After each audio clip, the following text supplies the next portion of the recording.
Shalom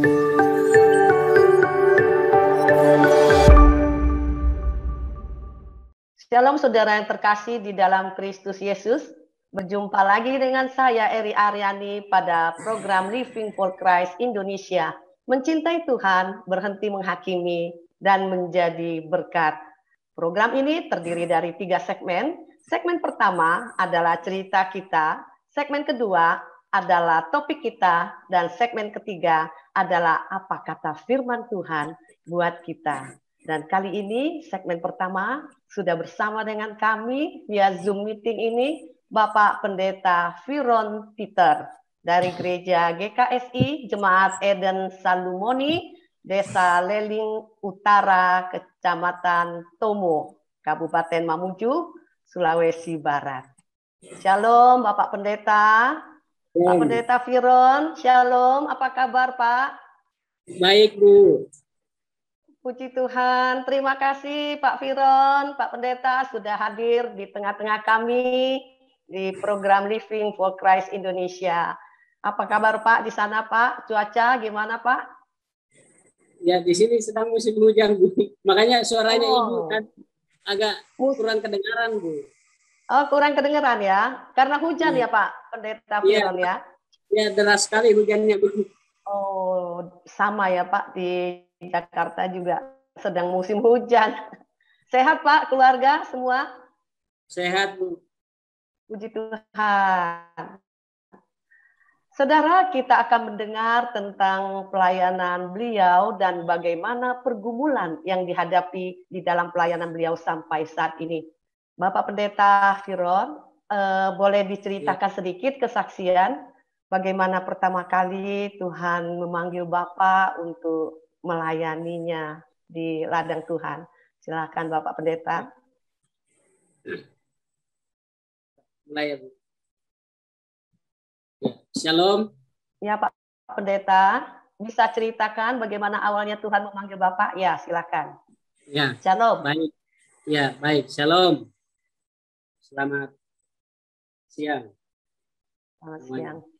Ya, di sini saya akan menceritakan tentang perjalanan saya dalam melayani Tuhan.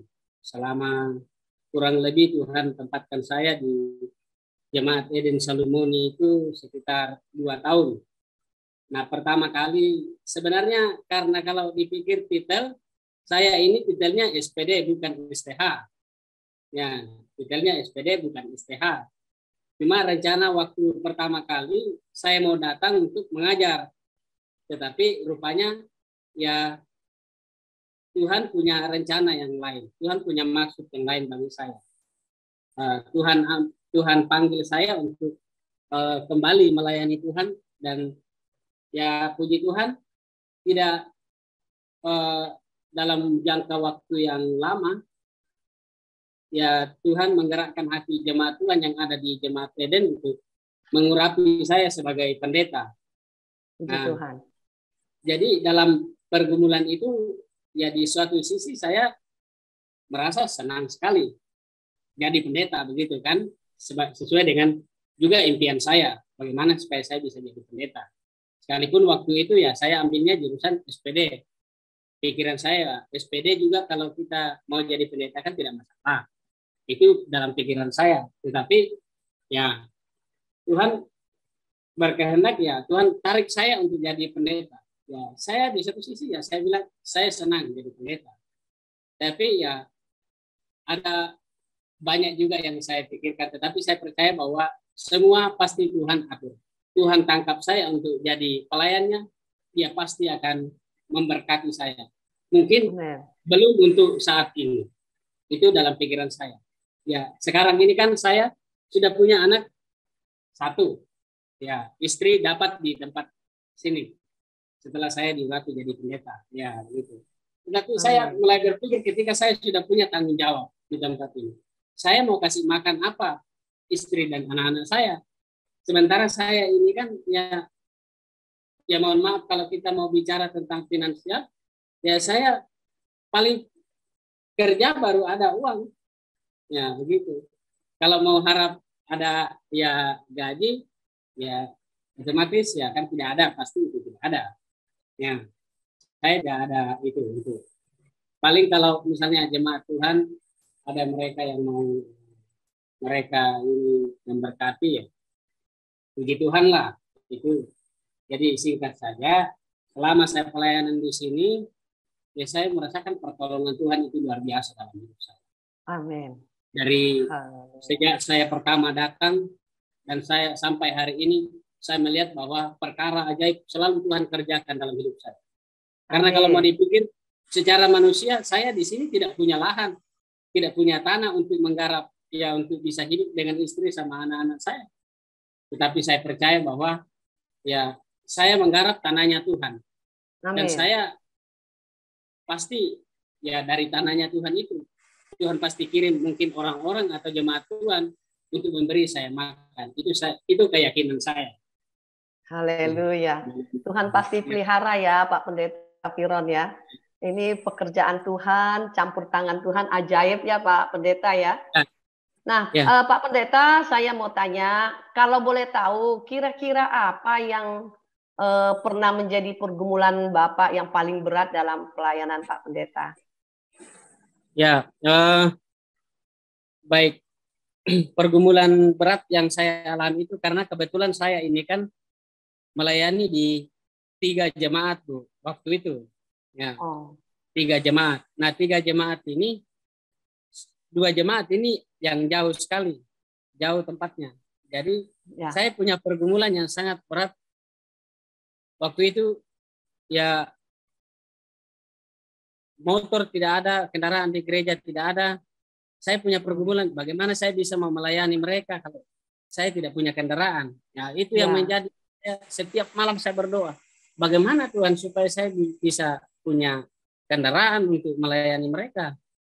Soalnya ya setiap kali saya pergi, saya harus pinjam di teman pendeta. Ya, untuk mereka supaya mereka supaya bisa dilayani. Nah, itu menjadi pergumulan berat saya. Baru yang kedua menjadi pergumulan juga dalam hidup saya paling berat. Bagaimana saya bisa, tentu ya, bagaimana saya bisa hidup di tempat ini. Yang saya bilang tadi dalam kesaksian saya tidak punya lahan, saya tidak punya tanah untuk bekerja. Bagaimana saya bisa hidup? Itu yang menjadi beban pikiran saya. Tetapi ya kembali saya ingat bahwa ya Tuhan tarik saya di tempat ini bahwa Tuhan akan melengkapi segala kebutuhan. Amin. Amin. Percaya saja ya Pak Pendeta ya, pasti Tuhan buka jalan, memenuhi segala kebutuhan pelayanan Bapak Pendeta, karena Bapak Pendeta dipakai Tuhan untuk melayani jiwa-jiwa. Pasti Tuhan akan penuhi ya Pak Pendeta ya. Amin. Dan saya mau tanya lagi Pak Pendeta, pengalaman pelayanan Pak Pendeta dalam penggembalaan yang begitu mengesankan ya Pak Pendeta bersama dengan Tuhan. Kira-kira bisa kasih sedikit kesaksian Pak Pendeta? Gimana Bu? Saya kurang dengar. Kesaksian, pengalaman di dalam pelayanan Bapak itu yang paling mengesankan bersama dengan Tuhan.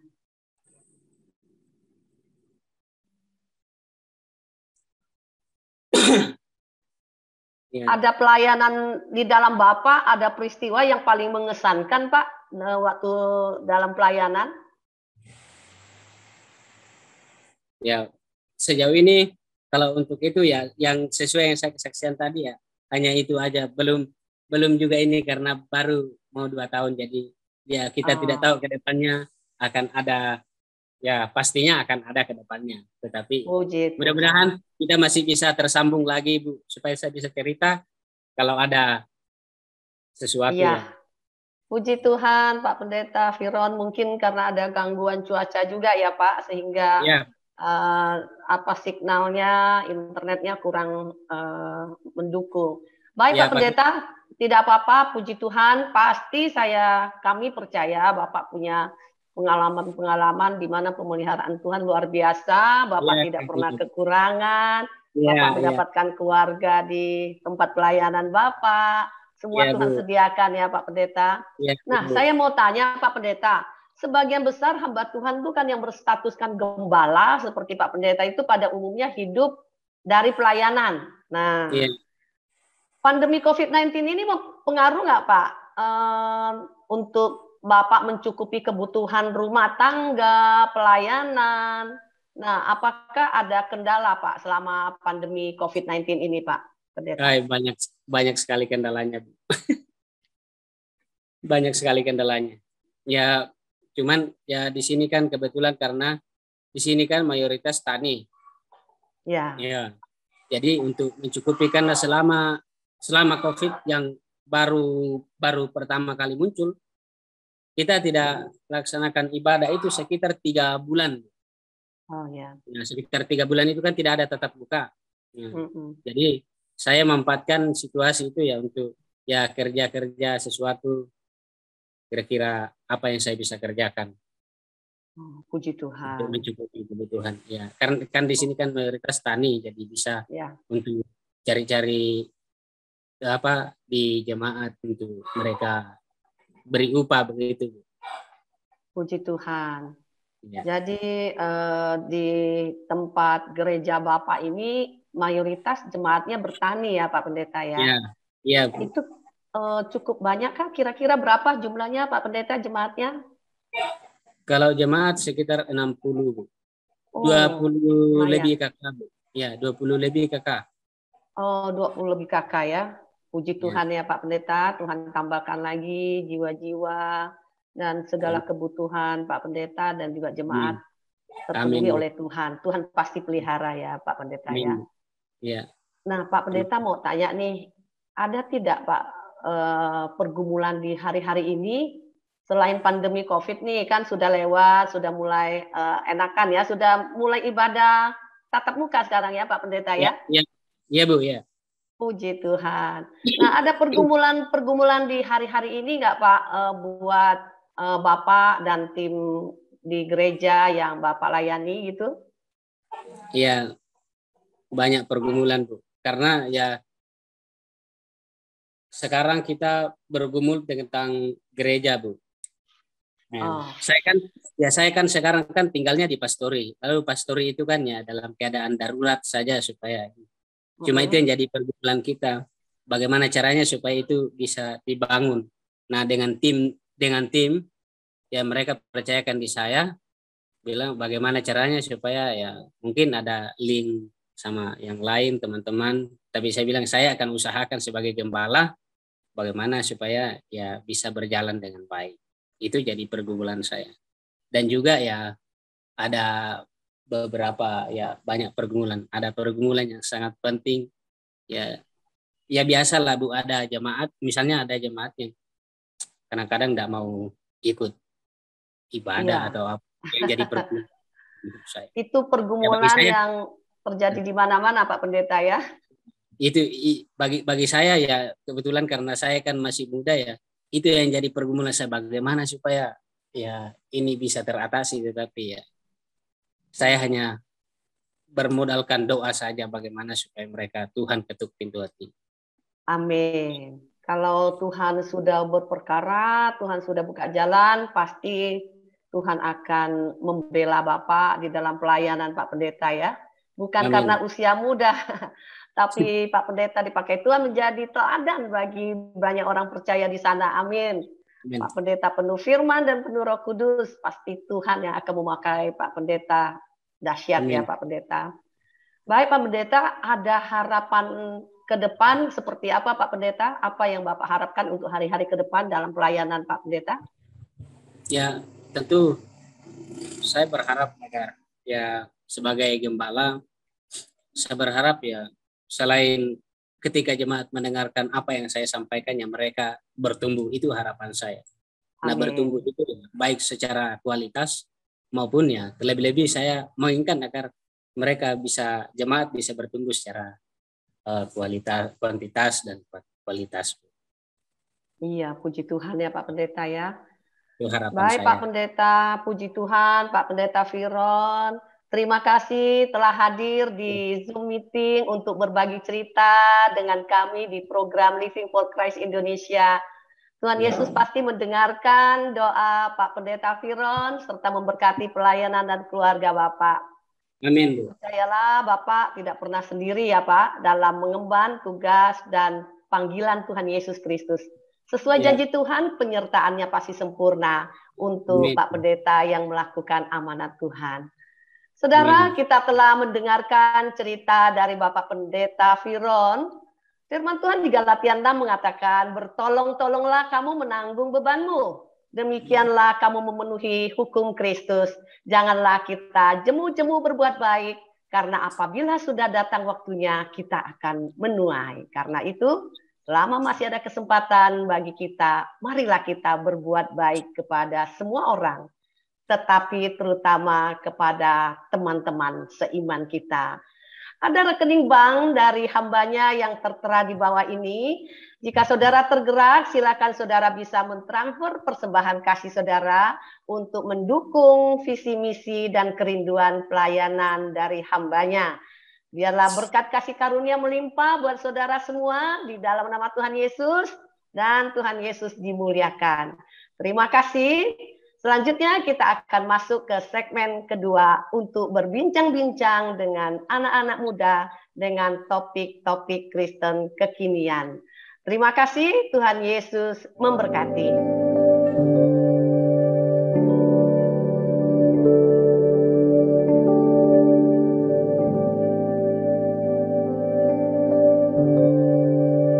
Shalom rekan-rekan terkasih, puji nama Tuhan, kita bersyukur bahwa Tuhan Yesus baik, Tuhan Yesus luar biasa, penyertaan Tuhan sempurna buat kita. Kembali lagi dengan saya Lydia Esther dalam program Living for Christ Indonesia. Mencintai Tuhan, berhenti menghakimi, dan menjadi berkat. Rekan-rekan terkasih, kita tadi sudah menyaksikan segmen yang pertama, bagaimana seorang hamba Tuhan melayani Tuhan, begitu luar biasa kesaksiannya, visi dan misinya yang Tuhan taruh dalam hatinya, dalam perjuangannya melayani Tuhan, melayani di ladangnya Tuhan. Bagi rekan-rekan yang rindu untuk memberkati pelayanan beliau, kami memberikan kesempatan untuk Bapak Ibu memberikan persembahan kasih ke nomor rekening yang sudah tertera di program kita. Baik, dalam segmen yang kedua, segmen topik kita, sudah bergabung bersama dengan kita hambanya yang luar biasa yang melayani Tuhan begitu dengan semangat, yaitu Pastor Nixon Siregar. Shalom, Pastor Nixon. Shalom, Ibu Lydia. Puji Tuhan, apa kabarnya Pastor? Luar biasa, baik-baik. Amin. Maju terus di dalam Tuhan ya, Pastor ya. Mantap. Amin, amin. Amin, haleluya. Pastor, kalau boleh tahu pelayanan di mana ini, Pastor? Ya, saya saat ini berjemaat ya, atau saya digembalakan di Gereja Bethel Indonesia, Hotel Horizon Bekasi. Ya, jadi saya melayani di sana. Tapi hari-hari saya bersyukur dari masa muda bisa melayani Tuhan. Yes. Saya berkecimpung dalam pelayanan dunia kerja. Ya, ini tahun ke-10 saya melayani di dunia kerja di marketplace. Wow, luar biasa. Puji Tuhan, Tuhan memberkati ya. Amin. Terima kasih, Bu. Puji Tuhan. Dan saat ini juga telah bergabung bersama dengan kita anak-anak muda yang hebat yang mau belajar firman Tuhan pada saat ini. Saya sapa Geoffrey Jordan Lase. Halo, shalom Geoffrey. Halo, shalom Kak. Puji Tuhan, apa kabarnya? Puji Tuhan Kak, sehat. Puji Tuhan, luar biasa ya. Dan saya juga sapa Wira Swasti Kurnia Putri Hia. Wow, namanya yang cantik. Lydia Esther, Pak Dikson Siregar. Halo, shalom. Puji Tuhan, apa kabar Ira? Puji Tuhan, Kak, baik sekali. Puji Tuhan, luar biasa ya. Kita sudah bersama-sama dengan Pastor Nixon pada saat ini. Dan untuk lebih kenal lagi nih, kali dia mau kenal nih Wira sama Geoffrey. Boleh nih diperkenalkan namanya, diperkenalkan kesibukannya sehari-hari, bergereja di mana. Silakan Geoffrey. Oke, perkenalkan nama saya Geoffrey Jordan Lase. Pekerjaan masih belum bekerja, tapi masih mahasiswa. Oke, semangat ya. Yep. Sukses. Amin. Silakan Ira. Halo Kakak, perkenalkan nama saya Wira Swasti Kurnia Putri Hia. Saya sebagai mahasiswa dari STT Pelita Bangsa. Asal gerejanya GSY Pasar Baru. Terima kasih. Terima kasih. Puji Tuhan, Tuhan Yesus memberkati, masih muda sudah melayani Tuhan. Kita percaya bahwa masa muda ada di dalam tangan Tuhan, menjadi orang yang sukses di dalam Tuhan. Haleluya. Puji Tuhan, rekan-rekan Living for Christ Indonesia. Topik kita kali ini adalah dipandang rendah. Nah, sifat manusia terkadang memandang dan menilai segala sesuatu dari sisi luarnya saja. Kalau itu karena mereka bisa dengan melihat dari luarnya, melihat dari status sosial, mereka bisa menghormati, menghargai. Jadi menghargai seseorang, menghormati seseorang hanya karena status sosialnya atau sisi luarnya saja. Orang yang tampak biasa cenderung bisa disepelekan, bisa diremehkan, bisa. Itulah yang terjadi di dunia ini. Nah, hal ini juga dialami oleh Yesus ya. Kita tahu bahwa Yesus itu adalah putra Allah yang datang dari surga, turun ke dunia dalam wujud manusia biasa, menjadi saudara kita, menjadi orang yang biasa. Karena Yesus kan lahir dari keluarga yang biasa-biasa saja. Dia lahir dari anak tukang kayu, itu merupakan profesi yang tidak dipandang saat itu. Nah, jadi Yesus juga mengalami hal ini. Jadi yang menjadi pertanyaan, saat dipandang rendah ataukah kita pernah memandang rendah seseorang atau kita pernah merendahkan orang lain? Bagaimana seharusnya orang percaya menyikapi hal ini? Nah, puji Tuhan, pada saat ini kita akan berbincang-bincang dengan Pastor Nixon ya. Boleh disapa Kak Nixon biar kita lebih akrab. Boleh ya Kak Nixon ya? Boleh banget. Boleh. Jadi berarti saya juga boleh sapa dong Kak Lydia ya? Ya, supaya kita mudah. Oke. Ya, puji Tuhan. Jadi Geoffrey dan Ira boleh nih disapa Kak Nixon untuk bertanya-tanya ya. Kalau kita rasa dekat, pasti kita tidak sungkan untuk bertanya-tanya ya, karena kita mau tahu lebih dalam lagi. Nah, puji Tuhan, saya percaya bahwa Geoffrey dan Ira pasti sudah mempunyai pertanyaan-pertanyaan yang luar biasa. Nah, saya berikan kesempatan mulai dari siapa nih, Geoffrey atau Ira? Silakan. Boleh dari Ira dulu, Kak. Silakan Ira. Terima kasih sebelumnya. Jadi saya mau bertanya sesuai dengan topik kita pada malam hari ini, yaitu dipandang rendah. Jadi saya mempunyai pertanyaan yang menjadi pertanyaannya, yaitu perlukah kita mengasihkan diri atau hanya berteman, bergaul dengan orang-orang yang selevel kita bila kita berada di sebuah komunitas ataupun di tempat di mana kita beraktivitas. Terima kasih. Itu saja pertanyaannya, Pak. Iya, puji Tuhan ya. Hari ini kita akan membahas satu topik yang mungkin hari-hari ini itu populer ya. Kalau bicara tentang dipandang rendah atau direndahkan, mungkin hari-hari ini ada sebuah istilah yang lagi ngetren, dibully gitu ya. Ya, inilah kata-kata yang seringkali hari-hari ini kita mungkin dengar gitu ya. Seringkali kita dapatkan entah itu di sosial media, dalam pergaulan kita dan lain sebagainya. Yang menyikapi pertanyaan daripada Ira ya. Yang pertama saya mau kita sama-sama punya satu persepsi dulu nih ya. Karena saya kena percaya kalau kita nggak punya satu persepsi yang jelas, maka takutnya nanti akan melebar kemana-mana begitu ya. Nah, di sini saya mau buat sebuah statement. Tingkat stres atau tersinggungnya seseorang atau merasa direndahkan seseorang itu berbeda-beda. Ya, saya kena percaya kita harus memahami itu dulu tuh. Jadi, kalau ada satu orang merasa direndahkan, tapi ada orang lain merasa, biasa aja, itu nggak direndahkan bro, jangan baperan deh. Kadang-kadang kan kita suka gitu ya. Ya, jadi kalau berbicara tentang apakah kita perlu mengasingkan diri, ya, nah di sini saya mau jawab dua hal. Yang pertama, ya kalau kita sudah tahu seberapa besar kapasitas kita, misalnya kalau kita direndahkan, kita langsung tersinggung, kita langsung marah, kita langsung pukul diri kita langsung menyakiti diri kita dan sebagainya. Saran saya, jangan ada di komunitas itu. Ya, kalau tingkat stres kita sampai seperti itu.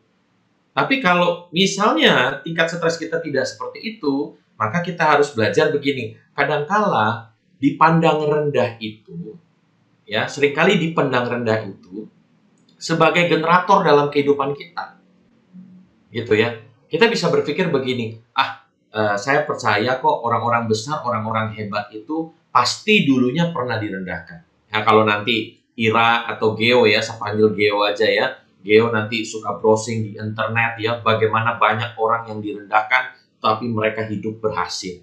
Mereka tidak mengasingkan diri, tapi bagaimana lewat kehidupan mereka, lewat bulian, lewat dipandang rendah, ya, tidak diperhitungkan, itu justru menjadi generator buat mereka. Untuk apa? Untuk saya harus lakukan yang terbaik. Apa yang mereka bilang itu salah.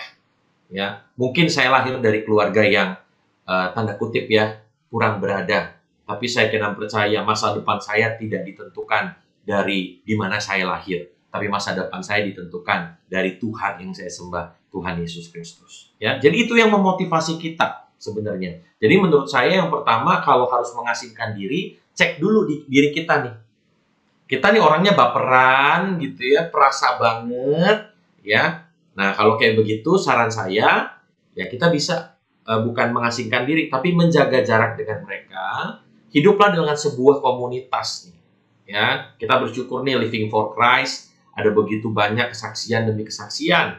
Dan saya percaya mungkin ada sebuah komunitas yang sama-sama bisa mendukung kita, yang bisa menerima kelemahan kita. Bukan saja menerima kelemahan kita, tapi bersama-sama untuk mengubah kelemahan itu sehingga menjadi sebuah kekuatan. Gitu. Jadi yang pertama cek dulu nih, Ira cek dirinya. Gitu. Kalau di tempat itu Ira makin ngedrop, makin gak bersemangat, makin putus asa, maunya bunuh diri, gitu ya. Nah, saran saya cari tempat yang lain. Ya. Nah, yang kedua, kalau kita sudah ada di dalam komunitas, nih Ira, Geo, sampai kapanpun kita akan bertemu sama orang-orang yang secara sengaja atau tidak sengaja mereka merendahkan kita. Ya, kalau kita nggak bisa menghadapi mereka, mau sampai kapan? Tapi paling tidak di dalam komunitas itu kita diterima, ya, di komunitas di mana kita dibangun, komunitas rohani di mana kita dibangun. Akhirnya kita mengerti siapa diri kita. Ketika kita mengerti siapa diri kita, kita keluar ke orang-orang yang ada di sekitar kita. Sekalipun mereka pandang kita rendah, kita nggak akan pernah terpengaruh. Kenapa? Karena kita sudah punya fondasi yang kuat. Ya, jadi kalau Ira bertanya, jawaban saya tuh dua. Yang pertama, cek dulu nih diri kita. Kuat nggak nih? Ya, kalau nggak kuat, ya jangan coba gitu ya. Carilah komunitas di mana kita bisa bertumbuh. Lalu yang kedua, kita harus siap dengan sebuah realita, Ira. Kita harus siap dengan sebuah realita, Geo, bahwa suatu saat nanti kita akan ketemu sama orang-orang begitu. Ya, entah itu dalam dunia pelayanan, entah itu dalam dunia kerja, entah kita ngajar nanti ya. Saya nggak yakin saya ini teman-teman kalau sudah sekolah teologi nanti memutuskan untuk melayani, ya mungkin saja kita bisa ngajar. Ya, kadang-kala waktu kita ngajar murid-murid kita kan tahu sendiri ya, tiba-tiba wah, guru baru dikerjain kita. Ya, atau kita dipandang sebelah mata. Bisa nggak sih dia? Kok parasnya kayak begini sih? Gitu. Nah, panjang banget kan jawabannya ya. Jadi untuk Ira, saya mau katakan dua hal saja tadi. Ya, yang pertama, ukur diri kita. Yang kedua, bukan sekedar mengukur diri kita, masuk dalam sebuah komunitas. Yang kedua tentunya, kita harus belajar untuk menghadapi hal itu.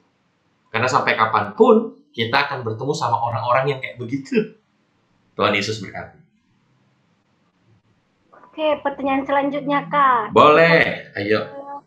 Seseorang memiliki keadaan ekonomi, pendidikan, penampilan yang rendah, pas-pasan, biasanya dalam komunitasnya ataupun tempat di mana seseorang beraktivitas tersebut. Dia di situ juga dia akan didengar, mengenal pendapat-pendapat oleh orang-orang yang memiliki status ekonomi, pendidikan, penampilan yang tinggi dan menawan. Padahal belum tentu ya di setiap pendapat-pendapat yang dia lontarkan itu salah dan tidak berarti. Nah, bagaimana cara kita seseorang yang merasa direndahkan di dalam menangani hal ini? Tentunya secara manusia kita tersinggung lah ya Kak itu. Iya, ya ini pertanyaan yang luar biasa juga ya. Jadi saya yakin ya bincang-bincang kita hari ini setiap yang mendengarkan, mungkin hari-hari ini kalian sepertinya sedang direndahkan, sedang dipandang sebelah mata, tidak dianggap dan lain sebagainya. Sekali lagi ya, saya mau bilang, yang pertama, orang hebat itu dibentuk dari masa-masa yang sukar. Ya, orang hebat itu dibentuk dari masa-masa sukar. Saya ngomong begini, kenapa? Karena saya ngalamin. Ya, buat teman-teman yang menyaksikan acara Living for Christ edisi kali ini, saya mau menyampaikan kesaksian saya nih. Ya, saya lahir dari keluarga yang biasa-biasa saja. Ya, dan apa yang terjadi waktu kelas 2 SMP, mama saya meninggal dunia. Dan saya ingat banget itu tahun 97. Tahun 98, papa saya di PHK. Dan kalau di PHK berarti yang tadinya punya pekerjaan jadi nggak punya pekerjaan. Lalu tahun 98 itu dikenal dengan yang namanya istilah resesi ekonomi. Ya, bagaimana terjadi yang namanya krisis moneter pada waktu itu. Dan teman-teman bisa bayangkan dari keluarga yang serba ada, tiba-tiba harus menjadi keluarga yang dalam tanda kutip ya sederhana, bahkan bukan sederhana aja, dari keluarga yang ya boleh dibilang nggak enak lah, kita nggak mau seperti itu, gitu ya. Dan apa yang terjadi, saya pernah minder nih teman-teman, saya pernah minder gitu ya, Tuhan kenapa sih? Pada waktu itu saya aktif di gereja, saya aktif di persekutuan remaja pada waktu itu ya, saya aktif banget. Tapi saya bilang, Tuhan kenapa hal ini harus terjadi dalam kehidupan saya? Bahkan kalau saya berteman sama teman-teman saya minder. Kenapa? Karena mereka datang, biasanya mereka diantar sama orang tua mereka naik mobil, ya, mereka punya segala-galanya, ya. Kadang-kala saya juga membatasi diri untuk tidak berteman dengan mereka. Kenapa? Karena saya malu berteman sama mereka. Ya, sometimes mereka juga ngeliatin saya dengan gaya yang agak sinis, ya. Wah, di situ saya merasa, saya merasa direndahkan dan sebagainya. Tapi sekali lagi saya mau ingatkan buat semua kita teman-teman, percayalah kita punya Tuhan yang ajaib, kita punya Tuhan yang luar biasa. Bahkan saya mau mengutip satu ayat firman Tuhan nih ya, satu ayat kebenaran firman Tuhan, saya mau kutip bagi teman-teman semua yang mungkin hari ini sedang mendengarkan, sedang menyaksikan Living for Christ ya. Dikatakan di dalam firman Tuhan, saya mau buka terlebih dahulu, ada sebuah kebenaran firman Tuhan di dalam 1 Korintus ya, pasal 1 ayat 27 sampai 29 dikatakan begini. Tetapi apa yang bodoh bagi dunia dipilih Allah untuk memalukan orang-orang yang berhikmat. Dan apa yang lemah bagi dunia dipilih Allah untuk memalukan apa yang kuat. Dan apa yang tidak terpandang dan yang hina bagi dunia dipilih Allah. Bahkan apa yang tidak berarti dipilih Allah untuk meniadakan apa yang berarti. Supaya jangan seorang manusia pun yang memegahkan diri di hadapan Allah. Ya, jadi itu yang saya pegang. Kebenaran firman Tuhan itu yang saya pegang. Ya, jadi saya mulai mengadakan introspeksi terhadap diri saya, gitu ya. Saya bersyukur Tuhan kalau saya boleh ada sebagaimana saya ada sampai hari itu, semua karena kebaikan Tuhan. Dari hal itu akhirnya rasa percaya diri saya itu muncul, Ira. Ya, akhirnya saya mengatakan begini, Tuhan, saya percaya saya ini adalah pribadi yang limited edition. Tahu ya limited edition ya? Mungkin kali dia pernah tahu ya, kalau kita beli barang-barang branded yang limited edition, pasti harganya mahal, ya. Dan kalau kita mengatakan demikian, kita harus yakin. Kenapa? Karena yang membayar kita itu adalah Tuhan kita sendiri. Dia datang ke dalam dunia menjadi sama dengan manusia, dia rela mati di atas kayu salib untuk membuat kita tuh berarti, gitu ya. Jadi saya mau katakan bagi setiap kita semua, saya mau sharing begini, kalau kita mungkin hari-hari ini sedang direndahkan, ya, don't worry, ya, do the best, lakukan yang terbaik yang bisa kita lakukan. Saya percaya setiap kita punya potensi kok, kita punya gift, kita punya bakat, kita punya talenta yang Tuhan berikan. Dan gunakan talenta itu untuk apa? Untuk melakukan yang kita sukai, untuk menyenangkan hati Tuhan. Dari hal itu, lama-lama yang tadinya memandang rendah, akhirnya akan melihat kita dan berkata begini, wah, ini orang hebat ya. Sekalipun direndahkan, ya, dia tetap aja berprestasi. Dia tetap aja mengasihi. Dia tetap aja mencintai Tuhan. Sekalipun kita seringkali bully dia tetap mengasihi kita. Ini luar biasa. Ini bedanya antara anak Tuhan. Ini bedanya antara orang percaya dengan orang yang tidak percaya. Ya, so kalau kita ada di dalam komunitas seperti itu, atau kita ada di sana, kita saat ini sedang dibully, respon kita seperti apa? Jangan bersedih, teman-teman. Ya, jangan bersedih. Saya percaya biarlah bulian itu, direndahkan itu menjadi motivasi buat hidup kita untuk do the best. Saya percaya Tuhan punya rencana yang besar dalam kehidupan Ira, dalam kehidupan Kalidia, dalam kehidupan Geo. Ya, tinggal kita menemukan potensi itu. Sehingga waktu kita mengembangkan potensi itu, yang tadinya dipandang sebelah mata, lama-lama akhirnya apa yang terjadi? Mereka mengakui kamu luar biasa. Gitu, Ira. Ya. Oke, Kak, luar biasa jawabannya. Yes. Sangat memberkati banget ya dengan topik yang diberikan juga, sangat memberkati secara khususnya. Dan semoga juga yang ini menjadi berkat buat pribadi saya juga di dalam, khususnya di dalam pelayanan, karena saya juga mengalami ataupun pernah itu bertemu dengan orang-orang yang seperti itu, dan semoga jawaban-jawaban ini bisa menjadi berkat di dalam kehidupan saya untuk bisa membantu mereka. Terima kasih, Kak. Buat Yesus sama-sama, Ira. Ada yang mau bertanya lagi mungkin dari Geo? Ada yang mau ditanyakan? Ada, Pak. Kak, saya Kak. Apa tuh? Boleh yo.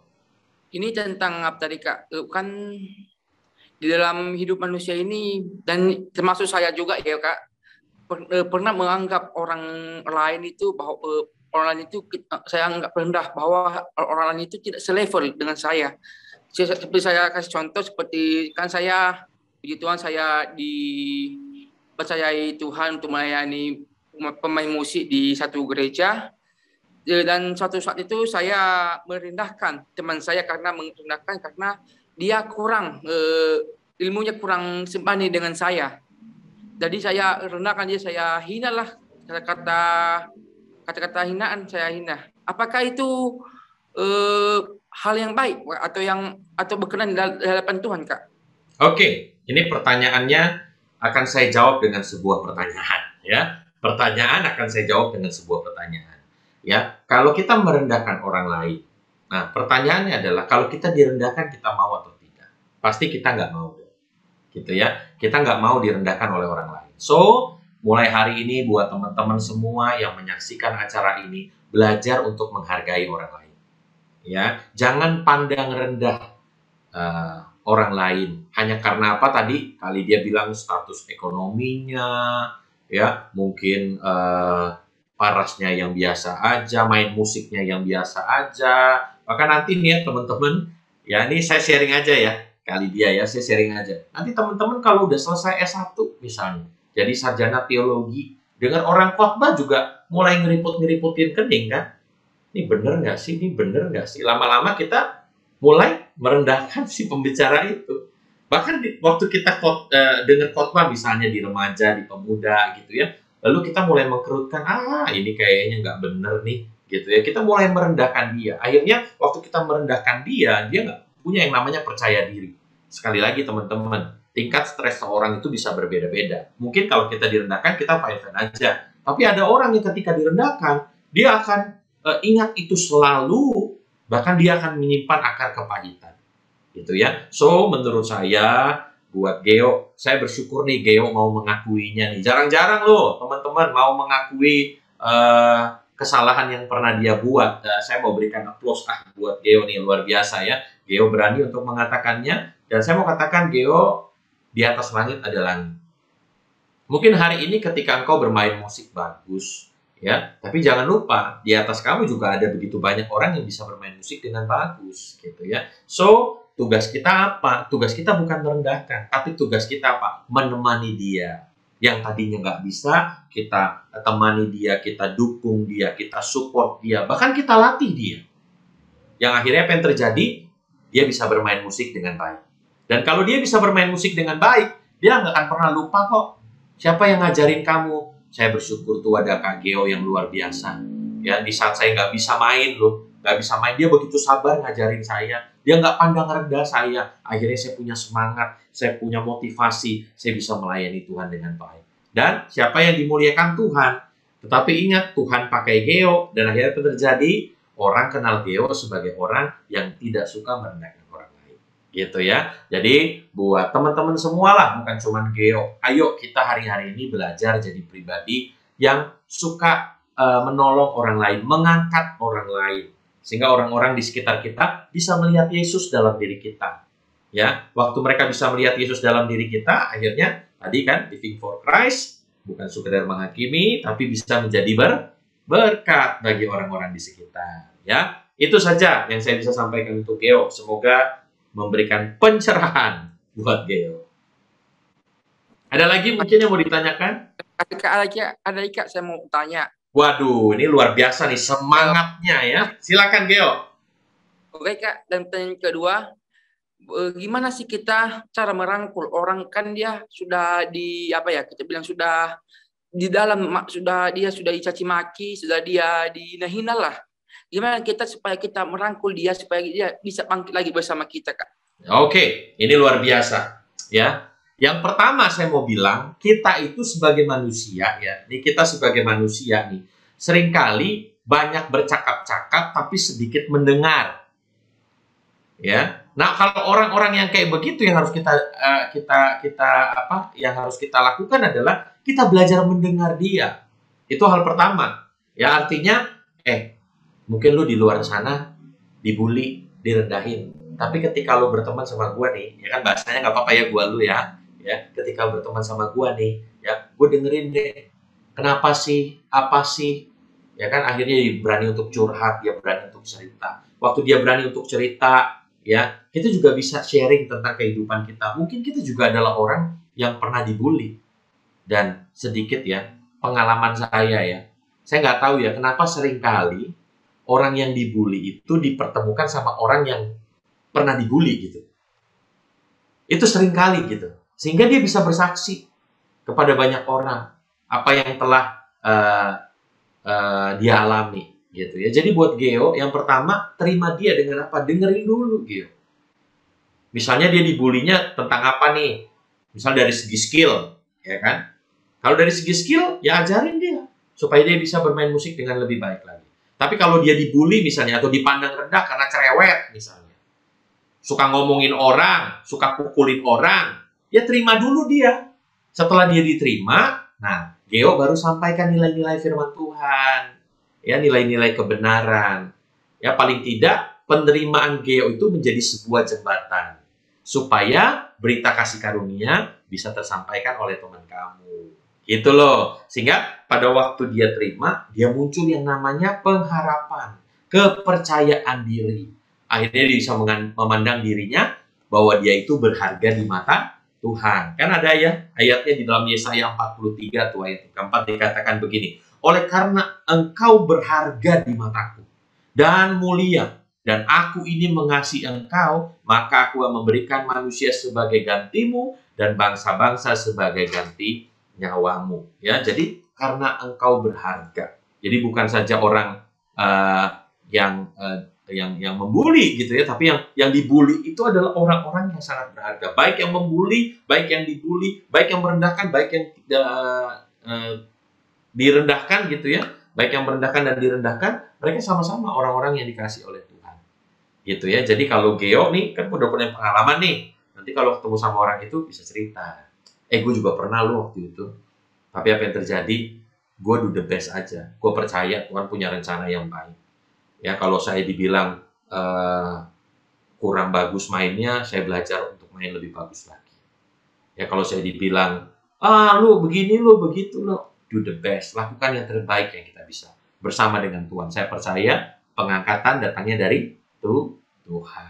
Tepat pada waktunya. Waktu kita setia mengerjakan talenta-talenta yang Tuhan berikan dalam hidup kita. Maka saya percaya mata-mata yang meremehkan kita akan melihat kita dan berkata, TOPBGT lo bro, gitu. Tuhan berkati. Ya, ada lagi mungkin tanya?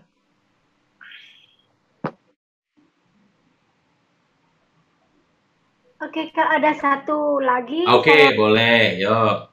Nah, yang menjadi pertanyaannya itu, bagaimana kita sebagai anak-anak Tuhan khususnya untuk membantu orang-orang yang dalam kutip direndahkan karena latar belakang keluarganya, secara khusus itu orang tuanya ya dalam tanda kutip broken home. Jadi kita sebagai anak Tuhan, bagaimana cara kita untuk membantu dia di dalam menjalankan setiap kehidupannya sehari-hari, yang dimana anak muda ini juga jatuh bangun di dalam, dia mempunyai hati gitu, mempunyai hati untuk melayani Tuhan, tetapi dia tetap jatuh bangun untuk melakukan hal itu. Jadi gimana Kak? Iya, puji Tuhan. Terima kasih ya untuk Ira pertanyaannya. Bicara tentang keluarga yang broken home, ya kita semua punya masa lalu ya, teman-teman. Tapi saya mau katakan bagi setiap kita tidak hidup di masa lalu. Ya, kita hidup di masa yang akan sekarang dan masa yang akan datang. Ya, kalau bicara tentang keluarga, wah saya punya banyak saksian tentang diri saya gitu ya. Bagaimana akhirnya Tuhan bisa tolong saya, bisa bantu saya gitu ya, sampai akhirnya bisa keluar dari rasa minder, keluar rasa dari rendah diri, nggak percaya diri gitu ya. Saya ini dulu nih boro-boro ngobrol di depan audiens ya. Nyanyi sendirian aja saya bisa keringetan loh nyanyi. Makanya pada waktu itu saya dipercayakan untuk jadi singer, itu mic yang saya pegang itu basah. Ya, bayangin gagangnya ya basah. Lalu ada singer senior saya di samping saya bilang begini, Nixon tenang aja, ya udah percaya aja, lakukan yang kamu bisa lakukan. Akhirnya apa yang terjadi? Ya puji Tuhan, nyanyi diterima baik gitu ya, mulai nyanyi, jadi worship leader. Ya. Dari worship leader ya puji Tuhan sampai sekarang ya bisa melayani Tuhan. Itu semua sekali lagi saya sadar saya punya masa lalu. Tapi kalau saya mengasihani diri saya sendiri, terus-menerus hidup di dalam masa lalu, saya nggak bisa berjalan di masa sekarang, di masa yang akan datang. Gitu loh. Ya, jadi buat Ira, kalau engkau menemukan teman yang seperti itu, sama jawabannya sama Geo. Yang pertama, terima dia dulu. Ya, terima dia. Lalu apa yang terjadi? Kamu doakan dia. Lalu yang ketiga, kamu sampaikan nilai-nilai kebenaran firman Tuhan kepada dia. Gitu ya. Bicara tentang jatuh bangun. Ya, saya percaya hidup kekristenan itu proses ya. Proses untuk menjadi seperti Yesus. Tapi sekali lagi nih ya, saya ngomong begini jangan digarisbawahi kata proses. Ya, karena nggak pernah mau berubah bilangnya proses. Nggak mau berubah bilangnya proses. Nggak tobat-tobat bilangnya proses. Nggak gitu. Ya, saya percaya, saya yakin percaya teman daripada Ira, siapapun namanya, ya percayalah proses itu akan segera berlalu ya kalau kamu mau memutuskan. So, ketika kamu memutuskan untuk mengikut Tuhan, pilihlah komunitas yang benar, hiduplah dalam pergaulan yang baik dengan Tuhan, maka saya percaya masa depan yang penuh dengan harapan Tuhan sediakan buat kamu. Tuhan Yesus berkati Ira ya. Amin, terima kasih Kak buat jawabannya. Sama-sama. Puji Tuhan, keren Kak Nixon. Dan bilang kan tadi orang hebat itu dibentuk dari masa-masa yang sukar. Yes. Benar ya Kak Nixon ya? Benar dong. Ya, kalau misalnya kita mungkin pernah direndahkan atau pernah dibully, tapi kalau kita menang, kita akan menjadi orang yang hebat. Benar ya Kak? Benar. Oh, luar biasa. Geo, masih ada yang mau ditanyakan? Tidak Kak. Sudah. Aman Kak. Aman ya. Biasa sekali. Ada dua hal yang saya dapat ini Kak, keren banget ini Kak. Jadi kalau kita mau menjadi kuat itu, apa yang harus kita lakukan? Yang pertama kita harus memilih komunitas yang tepat ya Kak Nixon ya. Betul dong, betul. Ya. Jadi kita harus ukur dulu kemampuan kita, artinya kita mampu nih berada di komunitas mana. Bukan berarti kita pilih-pilih komunitas, tapi kita bisa memilah-milah mana komunitas yang tepat yang bagaimana ya, benar ya Kak Nixon ya? Betul Kak. Betul. Dan yang kedua, setelah kita ada di komunitas itu, kita harus siap menghadapi setiap respon. Yes. Percaya bahwa hidup kita itu berharga di mata Tuhan. Amin. Karena kita juga membaca di dalam 1 Timotius 4 ayat 12, pasti Kak Nixon udah tahu nih. 1 Timotius 4 ayat 12 mengatakan, jangan seorang pun menganggap engkau rendah karena engkau muda. Jadilah teladan bagi orang-orang percaya dalam perkataan, dalam tingkah laku, dalam kasih, kesetiaan, dan dalam kesucian. Pada saat kita menjadi teladan bagi orang lain, kita bisa menjadi orang-orang yang berharga di mata Tuhan. Yes. Keren. Haleluya. Puji Tuhan. Kak Nixon, mungkin ada sebagai closing statement yang mau disampaikan untuk rekan-rekan Living for Christ Indonesia. Silakan Kak Nixon. Ya, puji Tuhan. Buat semua kita, teman-teman yang hari ini sedang menyaksikan acara ini, dimanapun kalian sedang menyaksikan, seringkali kita diperhadapkan dengan pribadi-pribadi yang mungkin merendahkan kita. Ataupun tanpa sadar gitu ya, kita juga sering merendahkan orang lain gitu ya. Dan kalau kita jujur ya, waktu kita direndahkan, kita juga nggak suka ya. Jadi belajarlah untuk jangan merendahkan orang yang ada di sekitarmu ya. Terus yang kedua, belajar melihat segala sesuatu bukan dari parasnya saja.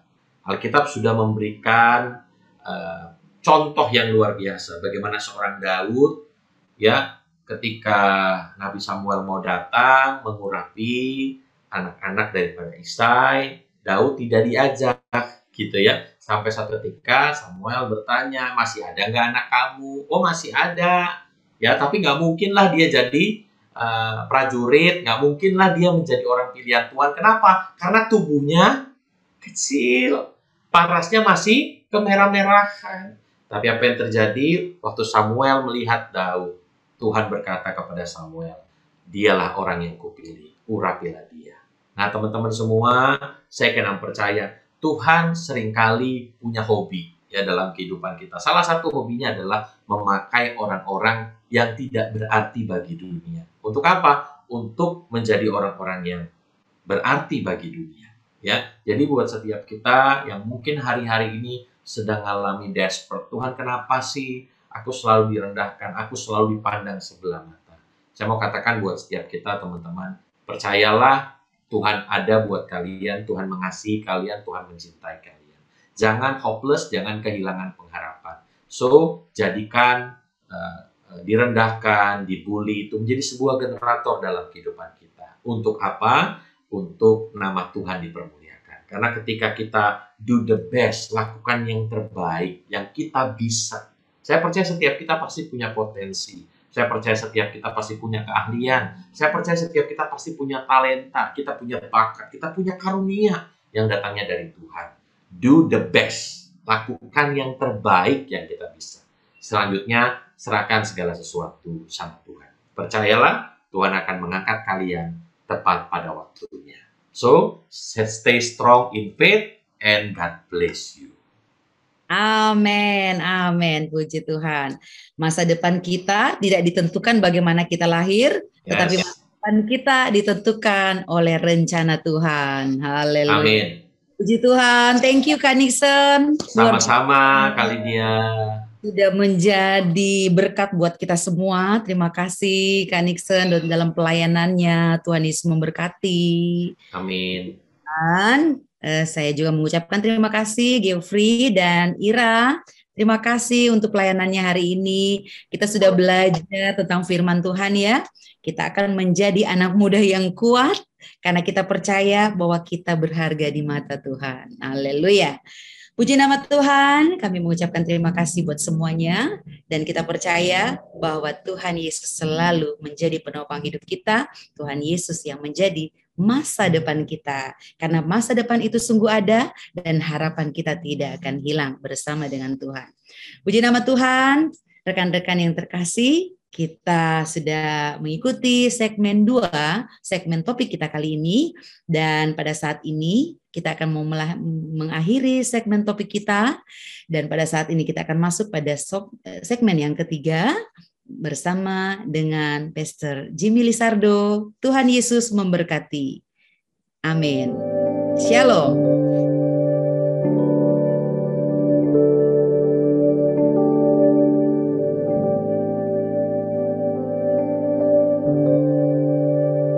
Shalom, rekan-rekan terkasih dalam Yesus Kristus. Menarik tadi apa yang sudah didiskusikan oleh Pastor Nixon Siregar, juga ada Bro Geoffrey dan Sis Ira tentang dipandang rendah. Nah, kita akan masuk di dalam pembahasan firman Tuhan. Apa kata firman Tuhan tentang dipandang rendah itu? Rekan-rekan terkasih dalam Yesus Kristus, di dalam sebuah komunitas, di dalam sebuah pergaulan, kita sering mendengar kalimat dipandang rendah. Kita sering mendengar orang yang merasa dibully, dihina, dicemooh, begitu ya. Nah, sebenarnya bagaimana respon kita terhadap ini semua? Ketika kita berbicara tentang dipandang rendah, berarti kita sedang berbicara tentang cara pandang. Nah, ada satu pertahanan yang kokoh untuk menghadapi ini semua, yaitu cara pandang bagaimana kita memandang diri kita. Nah, bagaimana kita memandang diri kita juga tergantung bagaimana Tuhan memandang diri kita, manusia. Rekan-rekan terkasih dalam Yesus Kristus, ketika kita mau tahu apa cara Tuhan memandang kita, maka kita bisa buka di dalam Yesaya 43, Yesaya 43 ayat 4. Yesaya 43 ayat 4. Oleh karena engkau berharga di mataku dan mulia, dan aku ini mengasihi engkau, maka aku memberikan manusia sebagai gantimu dan bangsa-bangsa sebagai ganti nyawamu. Perhatikan baik-baik. Di mana Tuhan Yesus ya memandang kita, Tuhan memandang kita itu berharga di matanya. Dan mulia. Dan Tuhan itu mengasihi kita. 3 kata ini cukup untuk kita dapat memandang diri kita dengan baik. Pertama, bahwa kita berharga di mata Tuhan. Yang kedua, kita mulia. Dan kita dikasihi oleh Tuhan. Ketika kita sanggup melihat cara pandang Tuhan kepada kita, maka sebenarnya kita sudah mampu untuk mengatasi bagaimana orang memandang rendah kita. Kenapa orang bisa memandang rendah? Kenapa kita pun bisa memandang rendah orang? Karena kita sedang berbicara tentang posisi. Kita sedang berbicara tentang kelebihan yang kita punyai atau kelebihan yang orang punyai, sehingga dia memandang, ya, mengatakan lebih dari orang lain, memandang lebih dari orang lain. Rekan-rekan terkasih dalam Yesus Kristus, mungkin orang itu lebih pintar, mungkin orang itu lebih kaya, lebih cantik, lebih tampan, dan dengan segala kelebihannya. Dan itu membuat dia angkuh. Nah, apa kata firman Tuhan mengenai mencemooh, memandang rendah, atau menghina? Ya, kita buka di dalam Amsal 11 ayat 2. Amsal 11 ayat 2. Jikalau keangkuhan tiba juga cemooh, tetapi hikmat ada pada orang yang rendah hati. Dan kita buka lagi di dalam Amsal 18 ayat 3. Bila kefasikan datanglah juga penghinaan dan celah disertai cemooh. Jadi menghina, memandang rendah adalah perbuatan jahat. Dan itu asalnya dari mana? Dari keangkuhan. Itu asalnya dari mana? Dari kefasikan. Dari kedua ayat tadi kita ketahui bahwa melontarkan cemooh atau hinaan bukanlah tindakan yang mencerminkan hikmat atau kebijaksanaan. Sebaliknya, perilaku tersebut ya justru mencerminkan perilaku orang fasik, atau dalam Alkitab King James Version dikatakan sebagai weak atau jahat. Nah, padahal dalam Alkitab, khususnya dalam Amsal, seringkali kita temukan perintah untuk menjauhi kejahatan dan mencari hikmat, karena hikmat lebih berharga daripada emas dan perak. Nah, kemudian apa lagi yang kita lakukan kalau kita dihina atau kita dicemooh? Langkah yang kita harus ambil adalah di dalam 2 Petrus 3 ayat 3. Kita harus mengampuni. Kita harus mengampuni. Mengampuni orang yang menghina kita, dan kita mengampuni orang yang mencemooh kita.